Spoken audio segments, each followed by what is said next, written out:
ছোট্ট ছোট্ট কোমলমতি শিক্ষার্থীদের পড়াশোনার প্রতি আগ্রহ বৃদ্ধির জন্য ব্যতিক্রমী আয়োজন করেন শম্ভুপুরা মোহাম্মদিয়া মাদ্রাসা।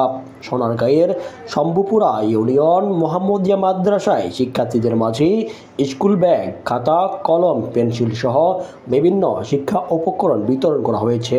আজ শনিবার সকাল 11 ঘটিকায় উপজেলার মোহাম্মদিয়া মাদ্রাসায় মাঠ প্রাঙ্গণে ইয়ানবী শানের নিজস্ব অর্থায়নে শিক্ষার্থীদের মাঝে স্কুল ব্যাগ সহ শিক্ষা উপকরণ বিতরণ করা হয়। অনুষ্ঠানে ফাহিমউদ্দিনের সভাপতিত্বে প্রধান অতিথি ছিলেন বায়তুল মামুর জামে মসজিদের কোষাধ্যক্ষ আলহাজ ফারুক ইসলাম। উক্ত অনুষ্ঠানে ব্যক্তির সম্পদের আমানতদারিতা নিয়ে কথা বলা হয়। এছাড়াও তারা তৎকালীন আরবের সমাজ জীবন নিয়ে বিভিন্ন আলোচনা করেন। জন্ম থেকে এই পর্যন্ত ভালোবাসতো।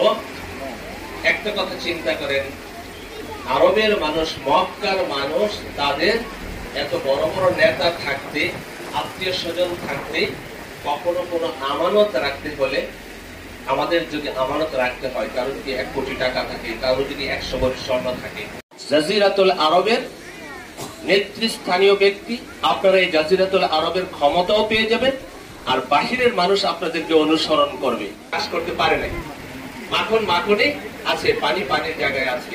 অনুষ্ঠানে আরও উপস্থিত ছিলেন আলোচক হাফেজ সিদ্দিকুর রহমান, শেখ আবু তাহের মাদানী, পত্র প্রতিষ্ঠানের কার্যনির্বাহী সদস্যবৃন্দ ও শিক্ষক ছাত্রছাত্রীবৃন্দ। এবং আগামীতে পর্বের এমন প্রত্যয় নিয়ে তারা অগ্রসর হচ্ছে।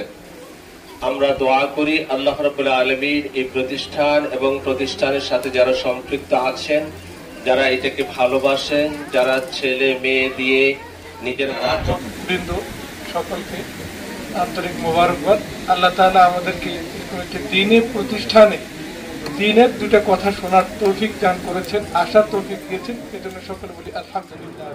নবখবর নিউজ ডেস্ক।